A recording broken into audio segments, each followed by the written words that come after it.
Unbelievable stuff then as it finishes Israel 4, Italy 5. Very much, of course, giving the Italians hope of qualifying. They need to catch Norway at the top of the table. 3 points separate them and the Norwegians at the moment. Israel then slip to third. For more on this, let's welcome in, shall we, a man who has a keen interest in what's going on in Group I for different reasons, though. Jan Åge Fjørtoft is with us. Jan, not the result maybe Norway wanted, but definitely the result that Italy did.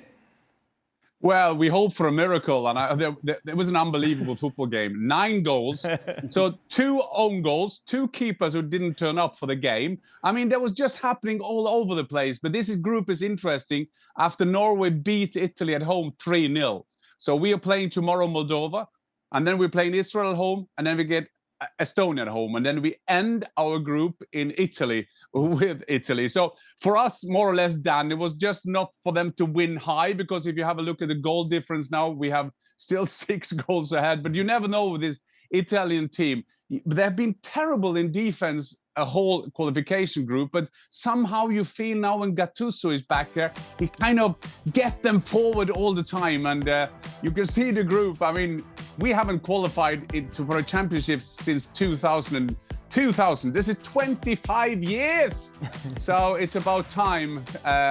That's the only thing I have on Erling Haaland and Martin Ødegaard. I played in the championship for Norway, all right, but I want to get that. No. Want to get that away, because no, we have a chance of a century with 3 home games, of course. Dan. Yeah, and Norway is not the story here, as much as Jan would like to make it. Norway is the story all over the world. It's a lovely story. We're just not going to talk about it. 4-2, 81st minute, and it finishes 5-4. It's insane. ridiculous. I mean, and look, I think we've all been in situations where even a team that, or a side that you expect to be good defensively gets in a situation where maybe you concede a goal through an own goal or something like that. But so even at 2-2, you think, okay, this is a little interesting. But then at 4-2, I fully expect an Italian side to just then shut up shop. Mm-hmm. Okay, that's it. We're good.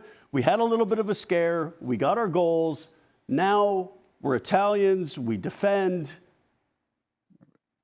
And it's not Brazil, it's not Argentina, it's not Spain, it's Israel. And they let them come back into the game, and they need a fluky goal. A shot through a crowd that, as you mentioned, Craig, somebody lifted their leg, didn't try to clear it. I don't know why, as a defender, you would do that. Yeah. You got a chance to clear it or block it so your keeper doesn't have to make a save. Right. Surely that's what you do. Always. But Italy finds a way and gives themselves hope. Yeah, it's like a couple of things here. It's the same with Germany. Italy and Germany are just absolutely nothing to write home about. They're blah. Mm-hmm. Even the manager.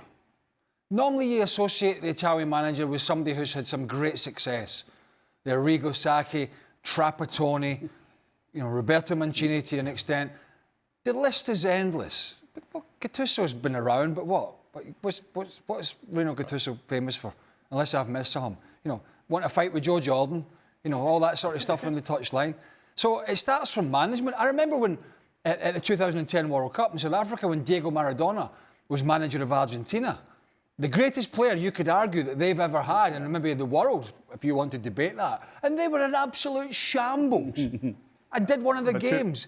They were an absolute shambles, and I think, Italy were a shambles on the field, defensively. As Jan said, Norway gave them a hammering. This game wasn't even in Israel. It's not like you could say Israel had the home advantage in the home crowd. It was I believe it was in Hungary. Mm-hmm. So when I'm looking at these nations that we used to consider the absolute pinnacle of the teams you would have to beat to win a major tournament, 2 of them, and obviously Spain are going absolutely great at the moment, but 2 of them, Germany and Italy, who we're talking about today, would not frighten you 1 iota if you were an opposing player at the moment. Go on, Jan. But that didn't happen tonight, though. I mean, that Italy is bad defensively. It's been for a long time now. That didn't start tonight. And Gattuso came after Spalletti. Italy was dead. I mean, you can say whatever about his successes or lack of success as a coach, but you needed someone to get that team alive. You need them to get someone to get them forward. In the middle of a qualification group, it's always hard to take over. And I won't defend Italy because I want my home nation, Norway, to go through, of course. But Italy, we shouldn't be too unfair with them, because Spalletti, with a proven record, I mean, when I saw them at Ullevål Stadium, our stadium, they were terrible. At least now they are alive. And then we can discuss the own goals, the lack of defense, the lack of Donnarumma not turning up, and all those kind of things. I'm with you with Italy and Germany. They are struggling at the moment. And when we saw Germany the other night against Northern Ireland, it was terrible as well. But I'm still not secure that we go through in this group. And how? That's we're talking international football here. We're talking World Cup qualifiers. How the hell? And that's the difference in the end with the late goal, is the difference between Israel picking up no points and 1 point. Right, okay, they should have defended the injury time goal better. They did not. But there's no way the foul on Donnarumma, wasn't even a foul. There's no way the decision that went against Israel on Donnarumma, and I'm presuming we have VAR at all these games. That is an absolute. We've been talking about the Premier League this week, Howard Webb, and decisions at Chelsea and other decisions, and what happens in Spain and all these countries, and how referees make mistakes. That's incredible. Absolutely incredible. So World Cup qualifier, you're talking about the pinnacle of players' careers to potentially get there. And we have basically an Israeli player doing nothing else but standing there against a 6'6" goalkeeper who comes out and flaps, and that's a free kick. Holy smoke. We discussed at length, haven't we, the fact that he was banned for 6 games from the Leagues Cup. We're waiting MLS's decision. That came through about an hour ago, and he will be banned for 3 matches. Right punishment, Craig? No. But there'll be some sort of waffle from this lot about that's all we could do because we looked at our guidelines. Yeah, and it wasn't in our competition. It was in kind of a It was out with our structure per se, but he is our player because he's on our platform, but it wasn't. It was in the Leagues Cup. And as I said in the show the other day, if they'd have handed out a 6-game ban or more, I don't think Luis Suarez would have been, swinging from the rooftop shouting, "This is a disgrace," because he knows he was a disgrace. But this is once again Major League Soccer's hierarchy being what they usually are with superstars, wishy-washy. One rule for one, one rule for others. And that's what this is saying here. They had an opportunity to come out and slam the mallet down, and they failed miserably. Is there not an argument to say 9 games? That's about right. Yes, if it actually was 9 games. Craig's spot on. I mean, we've seen it time and time again. It really depends on who it is in Major League Soccer based on what their ban is. And MLS has decided they are so desperate for Miami to be successful. And what they don't want is a long ban leading up into the playoffs.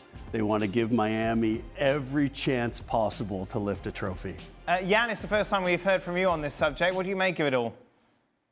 Well, I'll agree with the boys. I mean, first of all, we have a global audience that I have to understand there are so many different cups and leagues in America. It's quite hard to understand it. But he got a suspension in one cup, and then he will take some in the MLS, and maybe next season he won't even get that suspension anyway.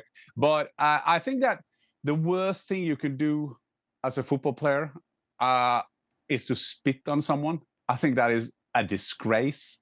I mean, we have a responsibility. I don't want to take so many buzzwords here, but I mean, a role model need to be punished like everybody else. But we just talked about this segment. We talked about Donnarumma making a free kick on a player from Israel, and the goal is not given. I mean, for Donnarumma, who is a giant in goal. So Donnarumma, Suarez, there are different rules for different countries, different teams. We see that in the Premier League or in the Bundesliga and all leagues every weekend. And I think it's sad to see. And I think it's also sad to see that the people in USA who need the credibility of their leagues, They need to be shown equal punishment for every player. I mean, I think, whilst it seems Major League Soccer's hierarchy would like to see a successful Miami, as you said, I don't think there's any doubt the rest do not. The rest of the league, the rest of the MLS fraternity, the fan base, I think, if they weren't already turned against them because of, that's where the big stars are going, then this is turning it even more. Yeah. I mean, whether that plays into their advantage or not, I mean, they got absolutely roasted by Seattle, was it? And was it the final? In the final. So they've had their comeuppance on the field. But whether it's 3 games, 6 games, 9 games, we know it's not enough.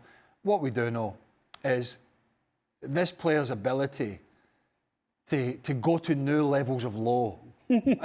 And you would imagine, as we all get a little older, You think you'd get wiser. No, okay, so I want to hear how this sentence ends.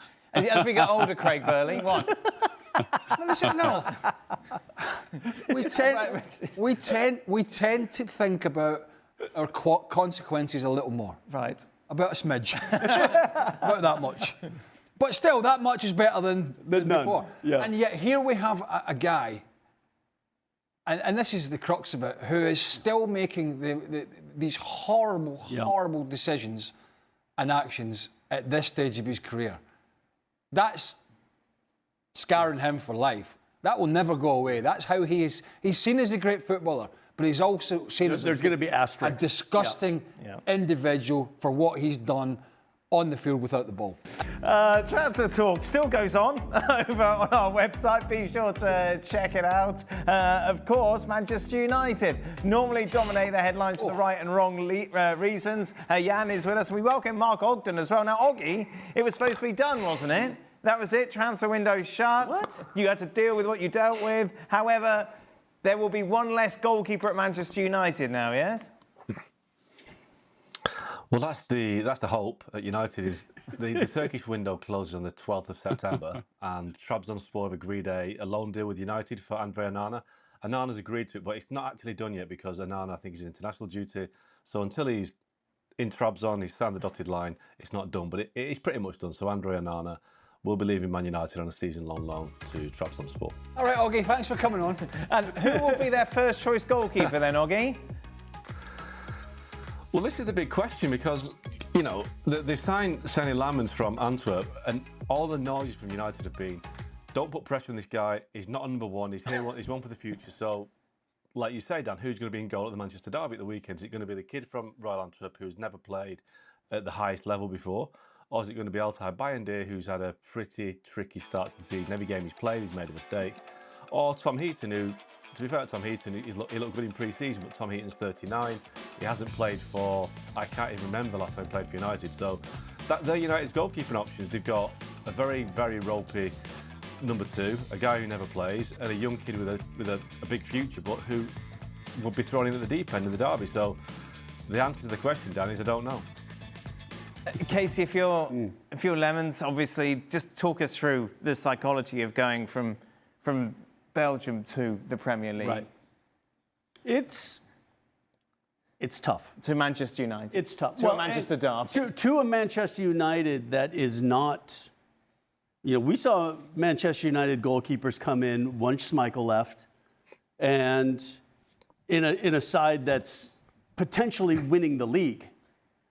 Now a side that finished in the bottom half of the table who haven't necessarily looked like they're going to be that much better. So you're going into a team that has an expectation that I need you to make saves. I need you to help us get better. Now, personally, I think if you're anybody with confidence, and as a professional athlete, you should be borderlining on arrogance, not just confidence. You're thinking, oh, give me this chance. Right. There's nobody here. Give it to me. I'll show you I am not just the young kid who hopes to be a good goalkeeper. I'll show you I'm ready right now. Now, is he ready right now? It can't be worse. That's the question. Yeah. How do you bring it? What kind of strategy? Like, if you're bringing in one for the future, you have to have the one for now. You have to have a Schmeichel or a Barthez or whoever it is that's been playing in goal for Man United, and then you sort of build them in slowly. How can you bring a keeper in for the future when your current number one is a disaster? All right, it might be a decent shot stopper and all that, but guess what? People put crosses into the box, people put long throw-ins into the box, people put corner kicks under the crossbar. That ain't going away. That ain't going away. But Craig, he's a disaster with that. That's not important in goalkeeping anymore. All you have to do is be able to play out of the back. Oh, I see. You don't have to make a save. You don't have to catch a cross. You just have to pass a ball to your outside back and maybe Casey, take a good goal kick. That's all that matters. Casey, I think that trend will change now. There will Donnarumma coming in. Pep Guardiola will now have a goalkeeper that is better with his hand than with his legs. I mean, that is the first time in the history of goalkeeping in the last 5-6 years. And to be fair to the young kids coming in, I mean, it must be the fantastic thing to come into a Manchester derby, and it can't get worse. Yeah. I mean, he can't do worse than the ones they've had in the beginning of the season. But it's a trend now at Manchester United. You get an awful lot of money. You take to buy Šeško. When you need a penalty in Grimsby, he's the last outfield player who do it. If you need a goal at home, he's the last striker to come on. And now you're going to get a new goalkeeper. He's the last goalkeeper to come on. Is that a strategy? Well, Real Madrid realised it. Real Madrid, one if not the most successful clubs in the world, went out and got themselves a brilliant goalkeeper. And Courtois is okay with his feet, but he's not the best. No. But he's arguably the best at everything else. He's had that horrendous injury. He's came back. But at one point before the injury and coming back now, I think he is at the moment the best out there. But Real Madrid realised that, and their success is out there for everybody to see. And it's a bit like Arsenal with the free kicks in a sense, and we've talked about this. It's important for them to get back to basics and have their set pieces as a bit of an afterthought, because they're not going to win the league on the set pieces alone. They'll win the league on their basics. What they do well, the way they press, how they get it to the wide men, how the defence operates as a unit. And then the free kicks and the set pieces are secondary. I think with me, as a non-goalkeeper, obviously, Casey's the goalkeeper. You played one. It's to you had 10 minutes. It's to say, I'd rather have a goalkeeper who was slightly less comfortable with the ball at his feet, but was going to make me X amount of points with these great saves or dealing with situations in the box and marshalling a back four. You know, really communicating with a back four. It just seems that we've got away with this crazy playing the ball across the 6-yard box. Now, if you have, I think the key to any coach is to take your players' strengths and their players' weakness and play to those. Now, if I have a goalkeeper that is the best player on the pitch with his feet, okay, then he can play that particular way. If I have a striker who's a big guy, holds the ball up, oh, no, I need you to play like Messi. I can't play like Messi. That's not who I am. Well, then why are you asking your goalkeeper to play a particular way when that's not his strength? Because you're also special. You're also special. Yes, I got to do both, you can't Jan. even compete. Yeah, you can't. The goalkeepers are so special. They need confidence. You can't take them off at halftime because they are so special. A striker doesn't need trust. Oh, we do. Yeah, but the 100%. goalkeepers are so special. I'm 100% with you. Play to your strength and try to. You have the biggest gloves in the history of football, and you can't save it because you have to be good with your feet. I'll give you an example with playing to strengths, and I think some managers are just getting away from it to try and be the next best thing. You know, look at how we've just played out from, and I get it. Sometimes playing out from the back is good because you can stretch teams, but it's been proven time and time again when you see some of the games, most of the sides can't do it, and even the best sides get caught out. I'll give you one example of playing to strengths in the Premier League who probably do it better than anybody else with a smaller budget and squad than most, is Oliver Glasner in Crystal Palace. Right? They've had great success doing what they do to their strengths, both in the Premier League last year, the FA Cup and the Community Shield. They know in Lacroix, Gahey and Richards at the back, they don't have centre-halves that really want the ball to their feet all the time.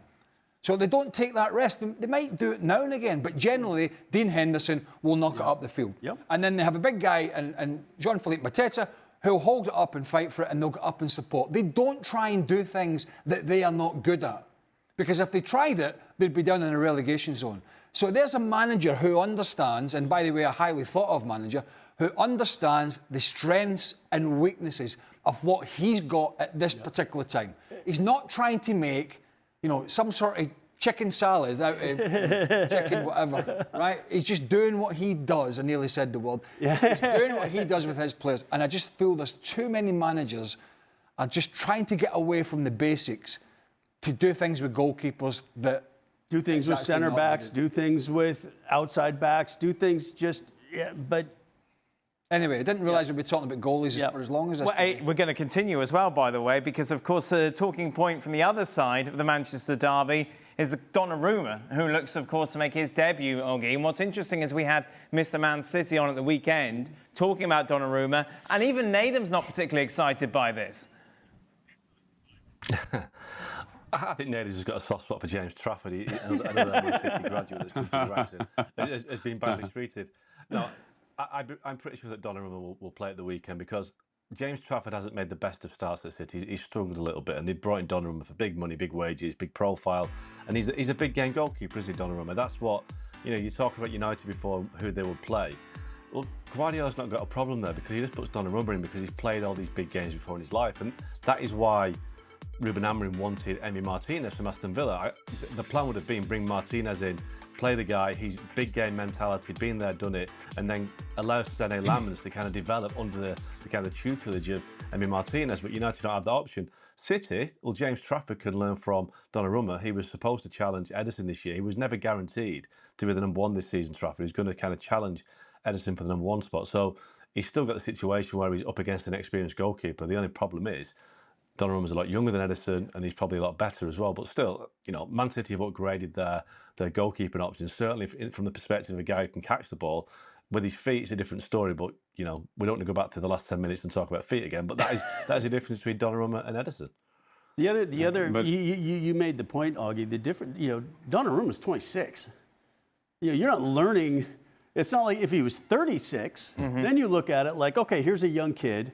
Here's a guy at 36. He's got maybe a season or two just to kind of right the ship, give this kid some opportunity. But at 26... It feels like Donnarumma's older because he started at like 18. Yes. But he looks old. Yeah, but there's that point where I'm thinking if you're 26, I expect him to be if he's playing well, in the side for 8 to 10 years. I think so. What young kid is going to be like? Oh, that's great. They just signed a guy that's going to play for 10 years. I don't think we should underestimate what Guardiola is looking for. I mean, Trafford is coming in. Yes, he's done some mistakes. We played a couple of 3 games this season. But, I mean, the Manchester City defense have looked very bad lately. I mean, they look like conceding chances. They look like conceding goals. Donnarumma will come in with his stature. After that game against Israel tonight, I feel sorry for my preparation for this segment because he was terrible in Hungary. Yeah. But I think that I think this is the things that he wants to do. He is desperate now, looking for how to improve this team, and one thing that he will 100% looking at is why we keep conceding goals. Why do we have a goalkeeper who is better with his feet than with his arms and hands? So I think this could be good. I think this could be a good move for Donnarumma and Manchester City. Yeah, but. If you think the Tottenham game, Trafford looked very nervous at home. Oggie's right, but actually in defeat at Brighton, Trafford actually played very well, and I agree, and was not the issue, and in long term is not the issue. Yeah, you bring in. I'm not arguing Donnarumma over Trafford. I'm not arguing. Right, he's better. He's a world-class goalkeeper. I'm not arguing that. But the point is he really going to make that big a difference in the problem areas? Full back, right back area, left back area. He's let Akanji go on loan. So there's a body down. He played Kushinov at Brighton alongside John Stones. That didn't look, particularly in the second half, like a partnership at all. And we know young Kushinov has struggled since he came in. So yeah, you'll get a bit more experience behind and Donnarumma coming in. But he's still going to be exposed to the same issues that Trafford and Ederson and others were exposed to, Ortega, in the last 12 months or so. And when I heard this quote, you were the first person I thought of, Jan, in case you missed it. This is what Uli Hoeness had to say about Nico Jackson. What a welcome he has given the Chelsea man, who, of course, is on loan at Bayern. This move went through right at the end of the transfer window. Jackson's not a €16.5 million loan fee because the player and his agent are contributing €3 million, so that leaves it to 13.5. This is the bit. And there will definitely not be a permanent contract. That only happens if he plays 40 games from the start. He will never do that. Why is this public, Jan? So because this is a German magazine every Sunday morning, very popular. They had a celebration. So Uli Hoeness came in. So first he hammered Jackson and said, doesn't matter, there's no chance he will play any games. I mean, I'm overdoing it now. Then he said, yeah, we will leave our positions at the club when we have the right people at the club. Okay, hello, Max Eberl, hello, Freund, hello, everybody else at the club. Then he said, listen, these state-financed clubs, we don't like them. They are overspenders. After Bayern Munich have bought every player in Germany since he was 27. So he doesn't say, so I don't like that money, but he liked the money when he sold Coleman to Saudi Arabia. And when he got him off, and those 30 millions were good to have.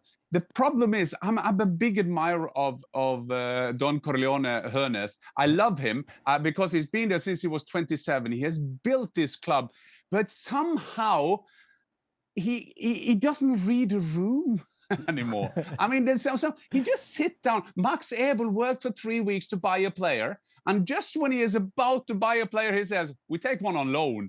Okay, Max Eberl said, "Okay, this is a new deal." Yeah, this is a new deal. So all of this, he came out on Sunday, and I haven't even started when he had a go at Lothar Matthäus, who's apparently the worst football analyst in the whole world, and he's a great football analyst. So now they can't read the room anymore. I still love him, but at least he gets some glasses when he comes into the room the next time. That was unbelievable. Typical Hoeness, though. Do you know what got me there? They're still reading magazines in Germany. I know.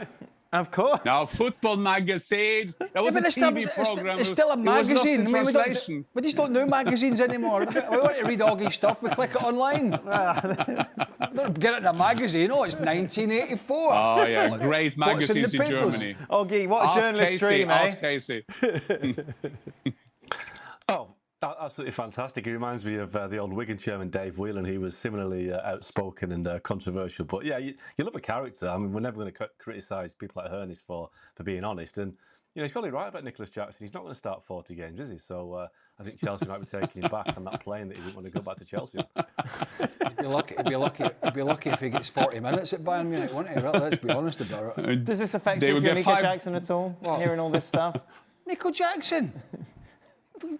I wouldn't care what Uli Hoeness said if I was going to Bayern Munich. He can't believe he's what I watch. Yeah. He can't believe it. He must have thought it was April 1st when the phone went and went, listen, Bayern on loan. Yeah. He'd have went, if you were at home and you had that phone call and you're Nico Jackson, you'd have went, yeah, right. Yeah. Has he got Rashford's agent? Oh, yeah, well, this is it, isn't it? They've both done very well indeed. Augie, we'll say thank you for. Are you doing any international duty? You're not going to Serbia overnight or anything?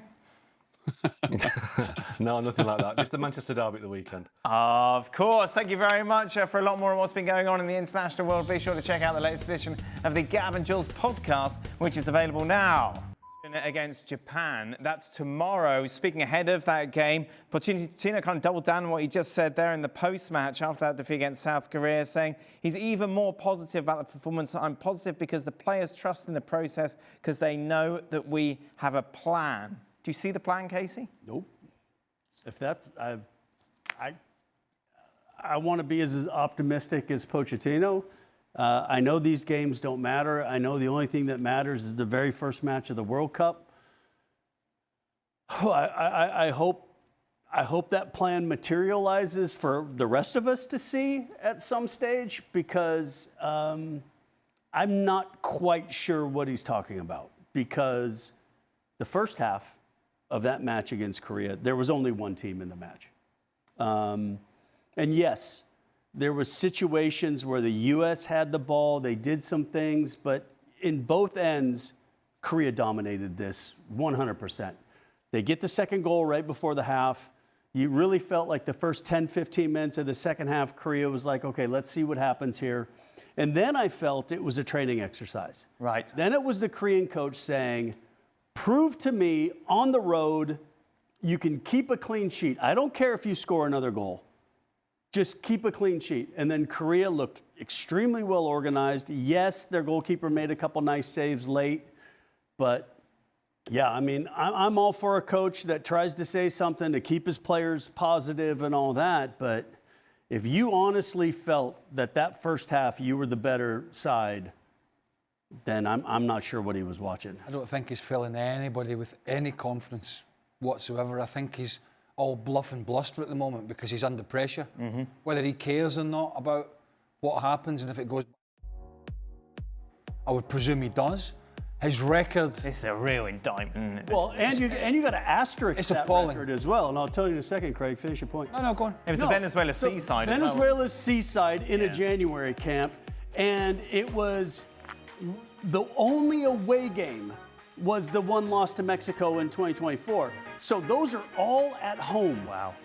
Those are all at home, and the only and against the Venezuela seaside in a January camp.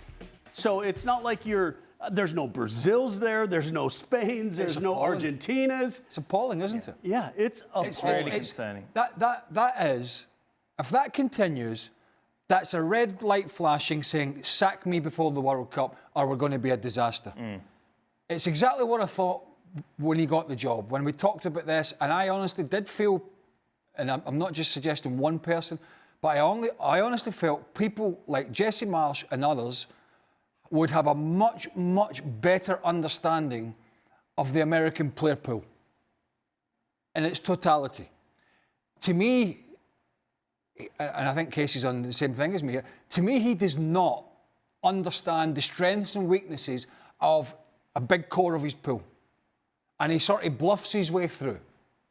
And that's sad to see for a guy who's got a pretty decent resume, not of late. But even the interview he did last week for us, or for the Spanish, was it for us? Or No, it's for Spanish TV. Spanish TV. And he kind of was very blasé about the result, saying, you know, when he laughed and chuckled and went, I can't score the goals. It was basically just saying, you know, everything I'm doing is great. The players are not good enough. Now, do America, the US men's national team, have the player pool that some of our colleagues and some other people in this business suggest they have? No. I don't think so. No. In fact, I don't think so. I know they don't. But they have some good players. Yep. And they should be getting much better results in games like this in particular. At home. Than they are. You remember them at the World Cup in 2022, playing England. They were competitive. Yep. That was a 50-50 game, to be honest, against a talented England side.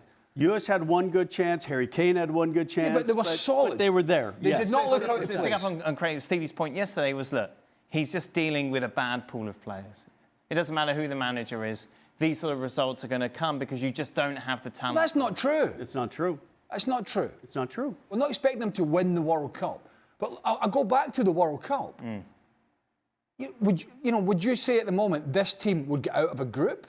I don't think so. Whereas even with Berhalter and with Jurgen, Look at the group. Look at the group Jurgen got out of. Germany, the winners. Cristiano Ronaldo, Portugal, 11 years ago, and a Ghana that was a very good African side. You wouldn't have looked at that group and said, "Oh, the U.S. is going to get out of that." Sure. So they were able to overachieve, and then they pushed Belgium to extra time. I mean, right now I'm looking at a side that can't get a result. The one thing the U.S. has always done is surprise somebody. Every once in a while, we'll put in a result, and not against Korea, but against the Dutch, against England, against a Germany, against an Argentina, against a Brazil. These are okay sides that you can't beat at home consistently. Not have the shock one result. You looked at 7 or 8 results there in a year. The US, to me, and they are nowhere near as bad, or should be, as these results suggest. 100%. I think a lot of that is on the manager's selection of players. Right. But they're nowhere near as good as some people think they are. Or should be. Right? They're just not. You know, this golden generation, no. Like, screw your head on. But they're somewhere in the middle where they should be at least solid with a bit of flair and able to get much better results than they are. That to me, and I'm not expecting them to go to a World Cup and be in a quarter-final or a semi-final, but I'm at least expecting them, having watched them at some major tournaments, and know that the players that they have, and some of the players are playing at a good standard, at a good level, to be at least better than they've been under Pochettino.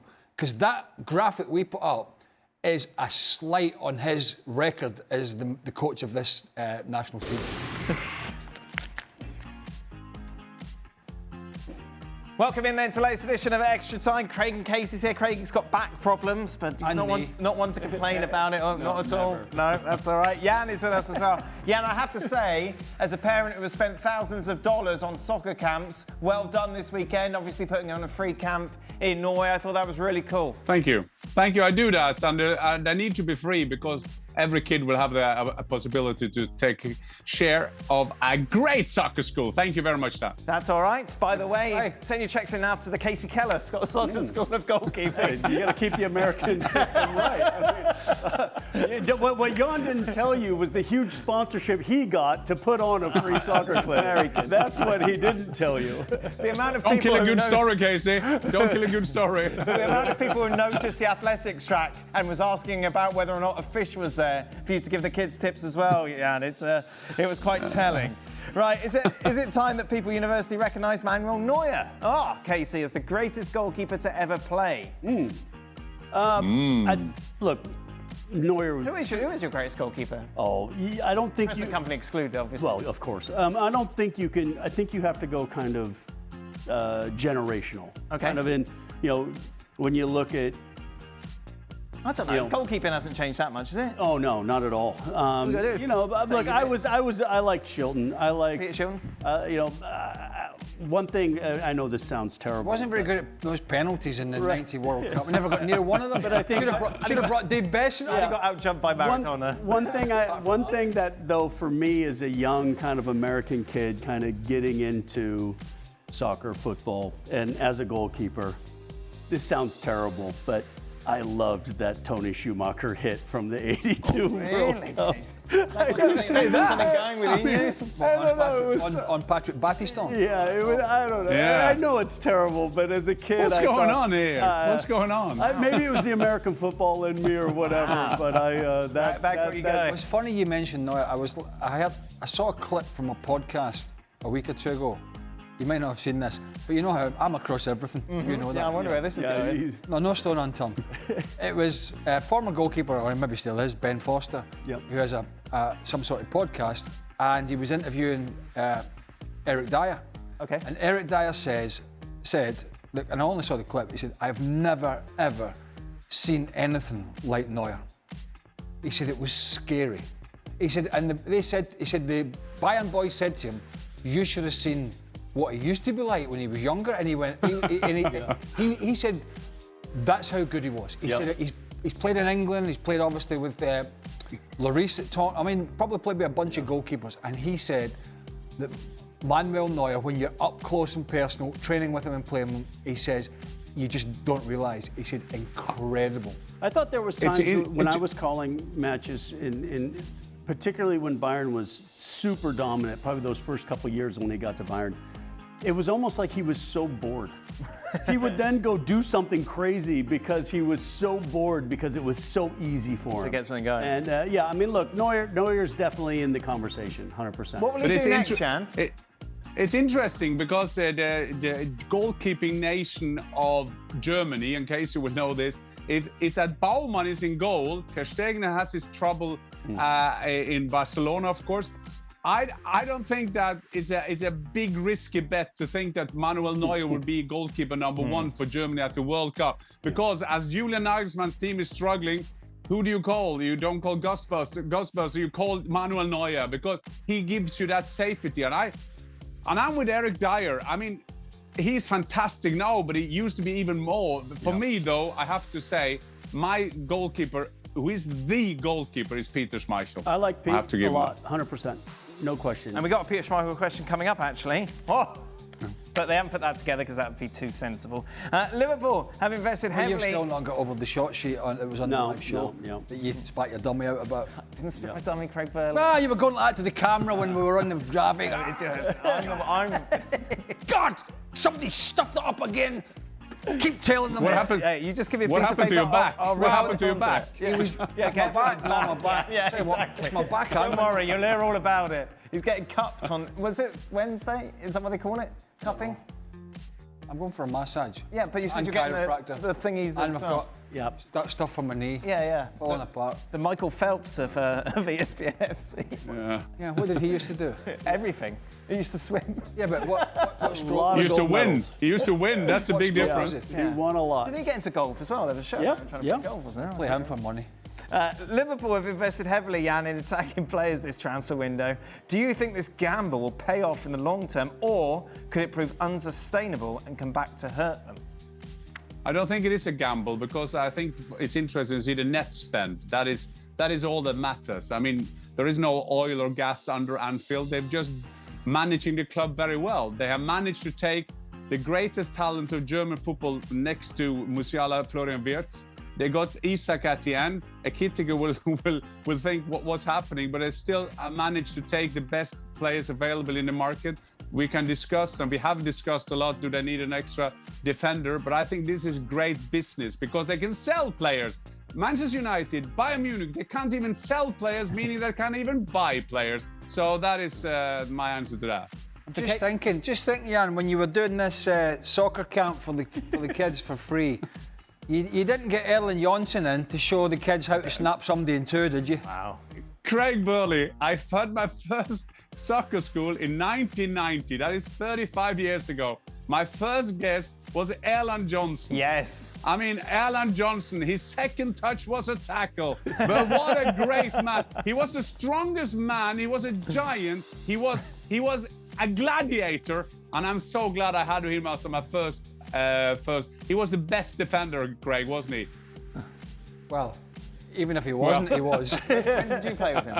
Erling? Yes. Chelsea. In Chelsea. 93, 94, 95. He was part of, he was part of that back four with Stevie Clark, Frank Sinclair, and it was Erling Johnson, and it was a guy who was very high up in Denmark at the time, Jakob Kjellberg, who had to retire, who's now a superstar in TV. I told you this. He hosts like these celebrity shows. Oh, okay. So he's completely turned his career because he finished in his mid-20s with a dodgy knee, one like I've got now. He just didn't harp on about it. So Erling was part of that Chelsea team along with Frode Grodås, another Norwegian who was a goalkeeper. Yeah, he was. It was equal. There's a what do you call it here? A link between the two. They're equally as mad as each other. But Erling Johnson was you would have played against him. He was just he was a nice guy, but you talk about no-nonsense defenders. Right. Old school.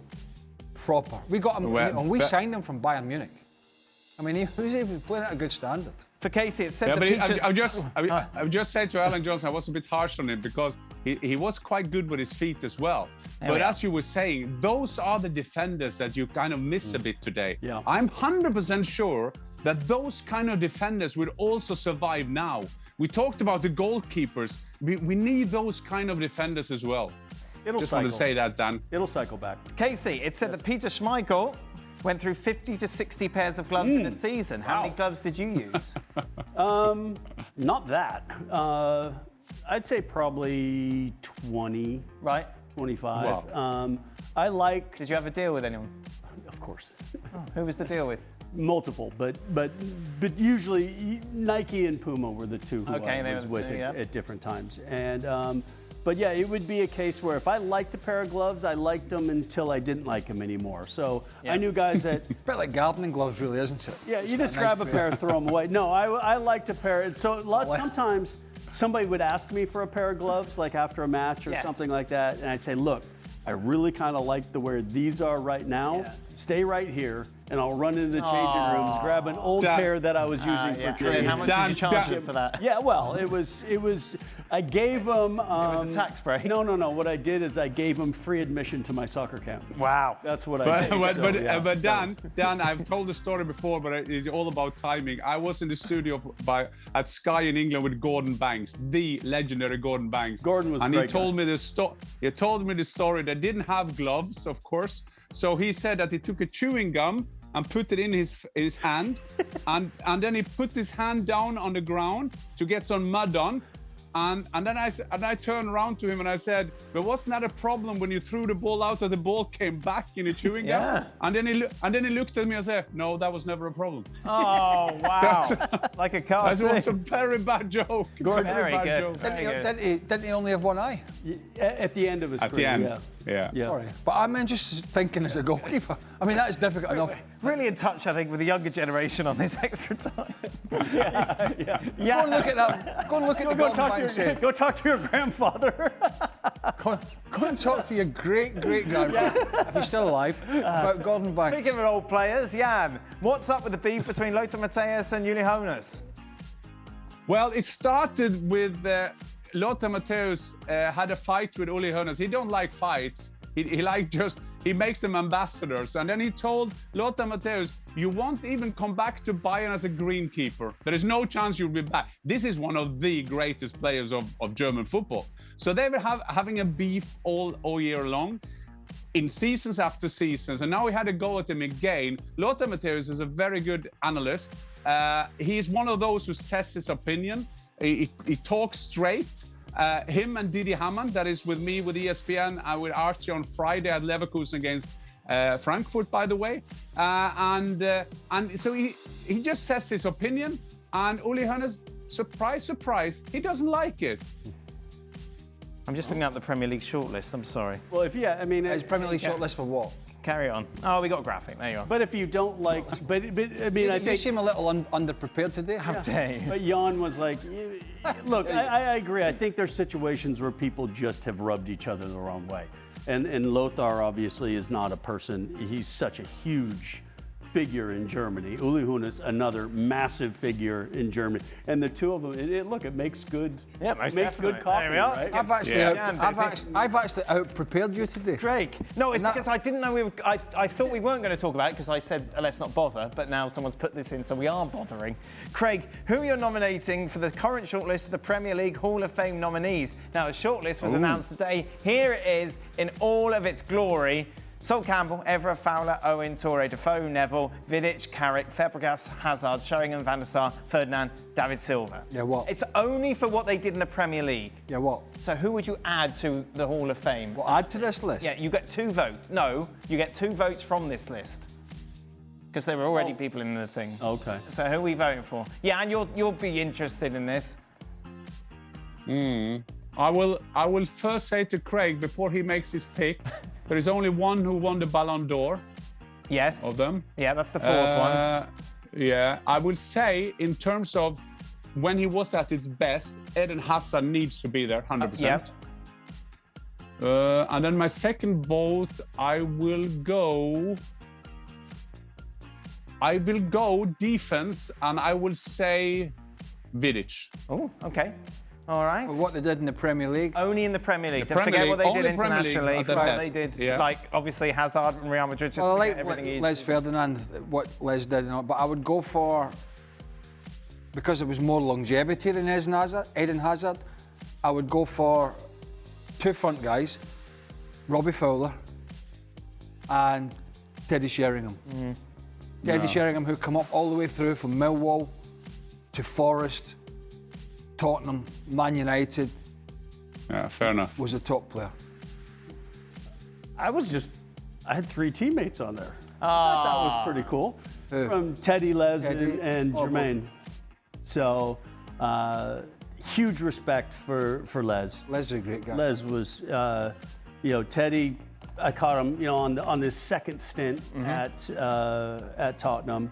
And, Jermaine then was the guy that kind of came in after Teddy and Les had left and banged in a bunch of goals. Obviously, playing against the young Michael Owens, Robbie Fowler, the guys who were, then obviously there were some guys who I was a little bit too old, but Robbie Fowler was a guy I tell almost every striker, that young striker. I said, every time I made a save, Robbie Fowler was hovering, waiting for that moment, making that run 300, 400, 500 times for the 2 or 3 times that the goalkeeper bobbles it, that he gets that tap in. And those little things you can't coach. You have that or you don't. Well, Michael Owen, and he's been piping on about it this week, if you've noticed. What, with Howard Webb? Yeah, but good quote. No, I think. Have you seen Craig. this? He's been piping on about it. Somebody compared them to Wayne Rooney, and the goals, and he's got into some sort of beef about. I don't know why they bother, right? And he's calling Wayne Rooney Waza and all that sort of stuff. But Michael Owen, when he was a teenager, was unbelievable. I mean, I played against him when he was 18 when he was at Liverpool in that UEFA Cup game that McManaman scored the great goal to make it 2-2 at Celtic Park. But even he'll admit, as he got into his early to mid 20s, he made that move to Real Madrid, so he's out the Premier League then. Yes. So right. There's a period where he went out, he came back, he wasn't the same. Yes. Whereas the others, were, as Casey said, Fowler for years at Liverpool and Teddy Sheringham for a few clubs. But Les from QPR. There's a lot. I think to Newcastle. But I think, to be fair, I think Eden Hazard is top of that list. No, but his period at Chelsea was relatively short. But it was so successful, and he was such a star of that side. I think Robbie Fowler was brilliant, but he didn't win the Premier League. But that's not Robbie Fowler's fault. No, and this goes back to the Ballon d'Or. No, it's an interesting debate. I mean, you go back to. I'm looking at him as somebody that does their job in any particular area. Right. You can't control what your team wins every season. You can play a part in it, but you can't control a keeper chucking one in or a defender making a mistake. But if you look at what he did as a striker over numerous years, he was lethal. Yeah. Absolutely lethal. But it's interesting, Craig, that you don't care about awards anyway, but you have so great arguments here. No, but it's interesting because if you put skills, that's why I didn't want it in the show yet. How long you do it. Of course, to compare then Teddy Sheringham, who did that for a generation. Eden Hazard did it for 4 or 5 years at Chelsea, so it's hard. Then you have to take titles in, and sometimes you can have a free. You can have be a passenger for a winning team, but Eden Hazard wasn't that. Eden Hazard was influential. He made them win those titles. But great players there. So, but it's hard to compare a Teddy Sheringham to an Eden Hazard. Yeah. Is Casey distraught about Daniel Levy leaving? Did you have a relationship with Daniel Levy? Daniel was a very, very difficult person to deal with. Right. Now, I will give Daniel a ton of credit for what he did for the stadium, for, kind of bringing Spurs, to a level. But I also feel that it could have been done in a better way. There was a lot of interesting things that happened, situations where you've agreed terms, you show up to sign your contract, and there's little things that just don't need to happen, slipping in different contracts and different stuff like that.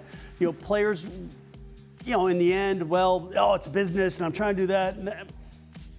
But players have options. And when you feel disrespected before you've even kicked a ball, it's not going to help you with that tiny little percentage that you need to fight to win.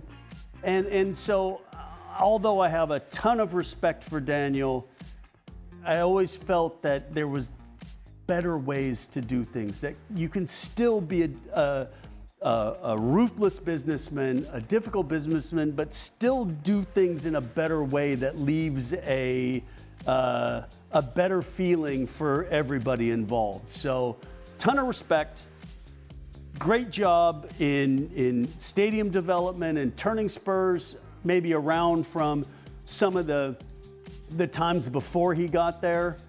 But, tough guy to deal with. Real tough guy to deal with. Well, he knew the writing was on the wall, didn't he? Because Enoch sent their henchmen in to do a root and branch look around the club. Oh, okay. Basically, an internal audit of how the whole thing, coming from, is it Joe Lewis? The big well, the owner? Joe Lewis family now. The I Joe think, Lewis more family, than- yeah. Enoch, the business. Yeah. And he was basically working for them. And when they sent their people in, it was cuttings for him, which is not a bad thing. He's been there a while. 25 years. fresh- I mean, fresh approach. unbelievable run, you know. We take that. Yeah. I have no idea about this question. Well, ask it. And then Rank these 3 breads. Uh-oh. Semolina, French bread, sourdough. Oh. Is it National Bread Day or something? Or just Semolina in Scotland is a pudding. I don't really know what semolina is. Semolina is like you think about custard, yeah? I'm being told it's Italian bread with sesame seeds. No, Yeah, I was going to say, it has seeds, yeah. Yeah, but we would, when I was growing up, semolina would be like a dessert. Yeah, it'd be ones that be served at school, And but yeah, which have yeah. like a skin on And top. it's cheap and horrible. Yes. Which probably we deserve. Okay. Our producer says it's really. Is this your question? I'd like to get the French bread and hit the producer over the head with it. And hopefully it's a stale one. So it's a little bit more firm and it's going to leave more lasting damage. And didn't we all get bored with during COVID with everybody posting themselves making their Banana own bread, that was sourdough nice. bread? and all Sourdough's a this bit iffy. French bread is what? A baguette? Yeah. stuff? Yeah, more or less. Why is it called a baguette then? Because we're in America. This We is- don't speak French. It's a terrible question. I don't know why he's put it in. Yeah. Because he's not the full ticket. Jan, do you have an? What? What's the Norwegian version of this? Jan? Talking about breads, the producer, he's a sandwich short of a picnic. Well, there we are. Yes, No indeed. doubt. Oh, the Jets! I was thinking about them when the Jets were on. Yeah. Oh, it was so close, wasn't it? It was so close to the Jets. And then that guy to- and walloped it to- over from 60 yards. And he hates Alvarez, the tennis player. After French bread being a candidate, I would say the best bread is Norwegian bread. What's special about your bread, Jan? I had no idea. I just call it Norwegian bread. Yeah, and It's got sardines Yeah. in it and You're- something else, I think. No. I was in West Norway this weekend at Yeah. my home village, and my mom's bread is the best. So I would say my There you mom's go. bread. There you go. Yeah, but Well you're- done, Mom. You're a bit like Germany, Norway, even Scandinavia, right? The whole lot. When do you ever say, I fancy going to a Scandinavian restaurant or a German restaurant? No, Or a Norwegian because there are people waking up in the morning and thinking, oh, I would love to be in Scotland or England now to have a good meal. Yes. That's why all you foreigners, you all go to Scotland. The Americans. If you're gonna eat well in England or Scotland, you have to have breakfast 3 times a day. That is a saying, and I am 100% with that. There it is. That is it. Well, happy National Bread Day. We'll be back tomorrow for more. Are you here tomorrow? Yeah. Ronaldo's playing. Yes. If he scores tomorrow, you in tomorrow? Yes. If he scores tomorrow, you ask me the question. Oh, You won't need that. You know it's going to happen. You know it's going to happen. You won't need it.